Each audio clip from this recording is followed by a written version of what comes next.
Hello indie game fan, more releases and updates of interest here, beginning with Gunsuit Guardians, another Vampire Survivors clone, but it comes to us from developer Matt Glenville, maker of Dungeon Death Ball, so it is significant, sporting his signature art style and looks pretty good.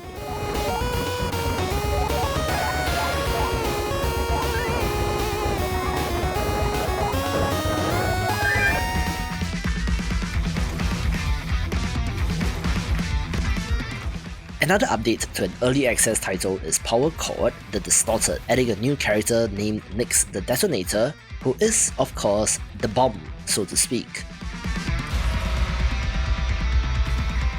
This is a rock and roll deck builder with up to 4v4 combat, so think Darkest Dungeon mixed with Slay the Spire, where it has a pretty good look as well. This also adds a new difficulty level, which are, again, like Ascension levels in Slay the Spire, adding plenty of challenge.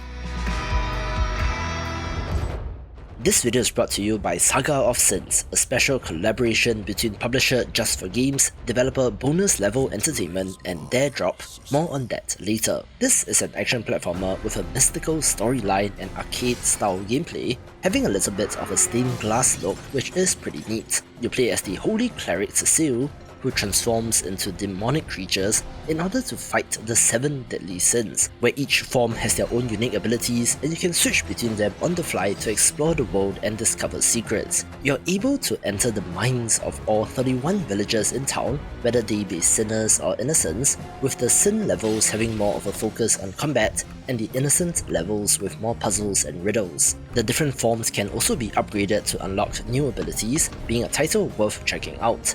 For indie developers and content creators, Daredrop is a new service which allows for more creative promotion of games through challenges or dares that creators can complete, the reward of which is extra keys and free stuff for your fans, so check out their services via the link in the description below. Dear Tavarish, we've worked hard these long years, haven't you and I? Don't you deserve something for your devout work for the cause? Doesn't it anger you to see the suits take all the profits from your labor? Perhaps you'd like to worship a prophet rather than worshipping prophets? Attention. The developer of Deadlink did have quite an interesting marketing campaign for the Interport update, since I got two very strange in-universe emails about it, one from the perspective of the mega corporation and the other from the hackers, where this game is all about taking down these companies and to cause maximum damage to them. It adds a new corporation to raid, as well as new enemies, a new boss fight, and changes to the Implant's upgrade system, being a standout cyberpunk title that is worth a play.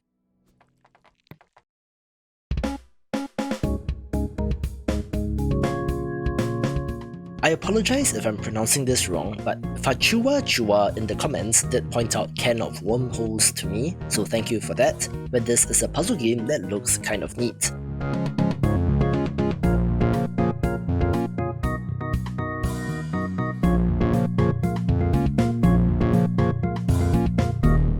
You play as a sentient metal can, exploring the world and solving various puzzles, being one part Stefan Sausage Roll, one part Pipe Push Paradise, one part Snake, and one part Sokoban, being kind of mind-bending and will be for puzzle game fans, where I'm happy to report that this seems to be selling well so far, which is well deserved.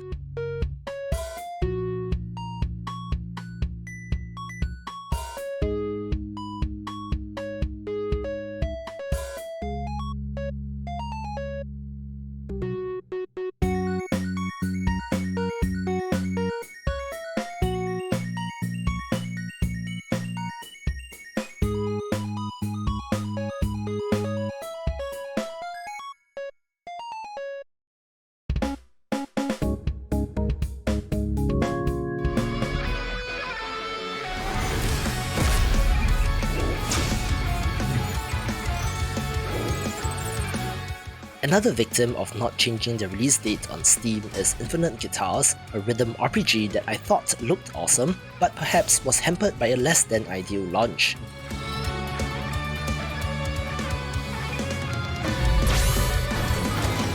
This is a rhythm RPG, combining turn-based combat with a rhythm game where hitting the notes on the beat maximizes your attack power, where to be honest, there have been an increasing number of active style turn-based combat systems in recent years, so this is not that unique.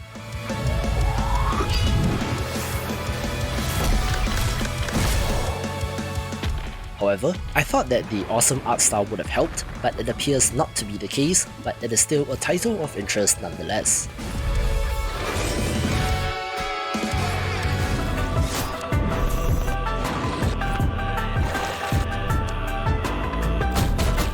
I came across Yao-Guai Hunter when browsing Steam and it looked interesting, where yes, it is another roguelite deck builder, but does have a good art style.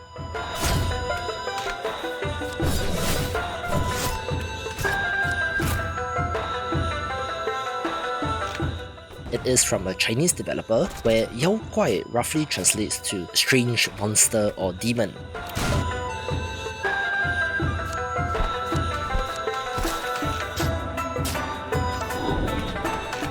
The character build and variety seems interesting, with characters falling into stereotypical archetypes, where the English translation seems okay as well, but perhaps wait for it to be more fleshed out in early access.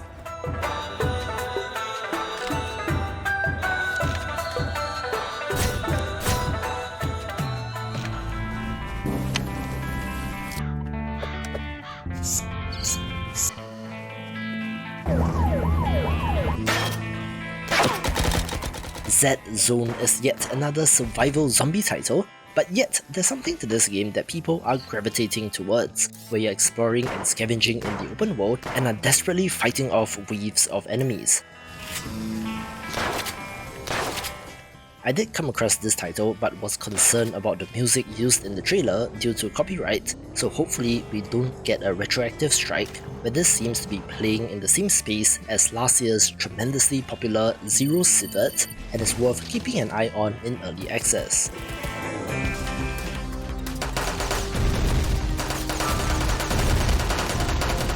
We did also have the surprise 1.0 release of Metal Dogs, an action roguelite from a Japanese developer that allows you to play as adorable doggies who just happen to have weapons mounted on their backs, which they then use to take out all sorts of horrifying monsters.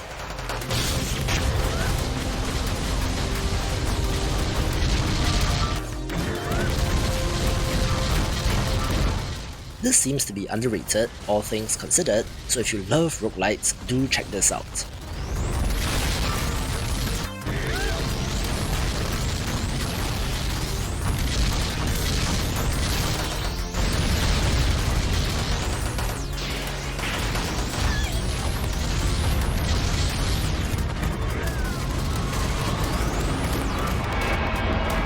Sleeper. You have no idea what's coming. Another excellent title from last year is this narrative adventure game with tabletop RPG elements, which has won many awards, where Citizen Sleeper just released the third and final post-launch update named Episode Purge, so it is technically complete and it's a great time to get it. If you have not, we can watch this video for my 2022 Game of the Year picks.